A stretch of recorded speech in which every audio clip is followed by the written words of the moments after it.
All right, let's dive right in. Today, we're going to deconstruct a single Arabic letter, noon. Now, I know it might seem simple, but believe me, this one letter holds an entire universe of interconnected ideas. We're talking about a link that goes from biology to the environment, all the way to the nature of information itself. To get us started, let's just sit with this quote for a second. When the sun reaches noon, all shadows disappear. Imagine that.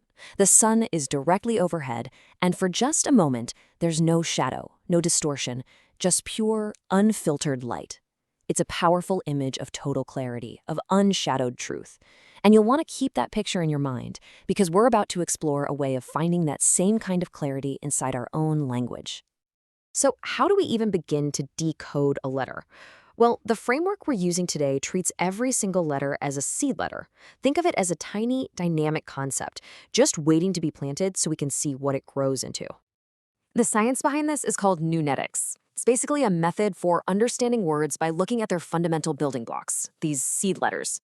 And it all works on this core principle that language isn't just some random thing we made up. No, it actually reflects these deep, inherent patterns that are already found in nature. And those patterns, they have a name. That name is Fitra. You can think of Fitra as the universal operating system of nature. It's like the underlying code that governs how everything, from a star down to a tiny seed, is structured and how it behaves. And this idea of Fitra is the key. It's the glue that's going to connect all the different meanings of the letter Nun that we're about to see. Okay, so here's the crucial takeaway for the letter Nun.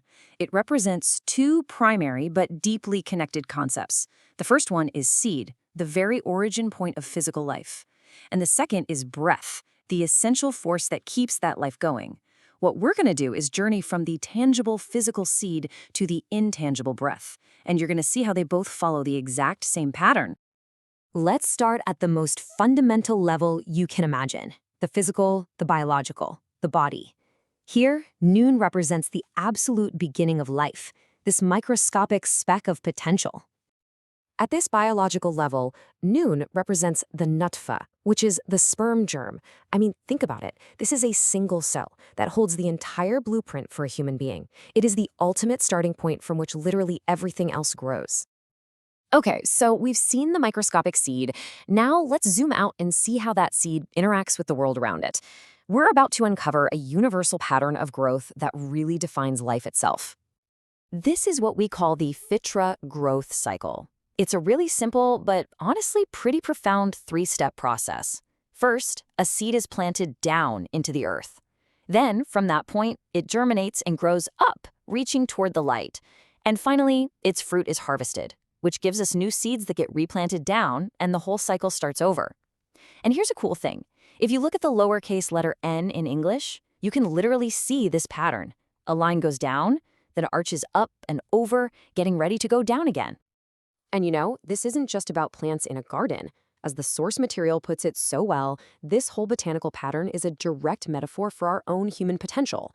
We are also created to be planted in an environment, to grow upwards toward the light, and hopefully to contribute something to the next cycle. Now, this growth pattern is fueled by a few essential elements. Just like a plant needs soil, water, air, and fire to grow, our own human development needs four parallel things. The soil, that represents our material nature, our physical body. Water corresponds to our emotional nature. Air is our spiritual side, and fire, in the form of sunlight, that represents our academic and intellectual pursuits, the light of knowledge. And this is where it all brilliantly connects back to that second meaning of Nun, breath. Just take a second and think about an exhalation. The air moves out of your body, and then it ascends and it spreads, dissipating into the environment. You see, it follows the exact same upward, expansive pattern as a growing plant. The seed and the breath share the very same fundamental motion. Okay, now we're ready for the final leap. We're going to move from the physical body and the environmental pattern to the most abstract layer of meaning. We're about to see how these tangible, physical processes show up as intangible, but very real, concepts in our social world. So, how on earth do we get from a plant to an idea? Well, a growing plant produces an aroma, right? You can't see it, but you can definitely detect it. It's an invisible trace that spreads out through the air. In exactly the same way, the letter nun comes to represent concepts that are also invisible but are absolutely detectable. Ideas and information that kind of leak out and spread through a community. So, what are these abstract aromas of noon? Well, they're things like secrets, rumors, innuendos, confidential information. You see the theme? They all share this quality of being spread quietly, of being hinted at or leaked. They follow the same pattern as an aroma or an exhalation. It even extends to intuition, which the source material so cleverly calls nose power. You know that gut feeling you get when you can just smell that something isn't right? That's noon. And this is what brings it all together. You see, it's all one pattern, one single fitra. The germination of a physical seed, the life cycle of a plant in its environment, and the spread of a secret through a town all follow the same exact blueprint. The logic is identical. It starts small, it moves upward and outward, and it spreads. And that's really brings us to our final thought. If our own human potential is a seed just waiting to grow, then we have to ask ourselves, what essential elements might we be neglecting in our own soil? Are we giving ourselves enough material stability, enough emotional water, enough spiritual air, and enough intellectual sunlight to truly flourish? That is the profound question the letter Nun leaves us with.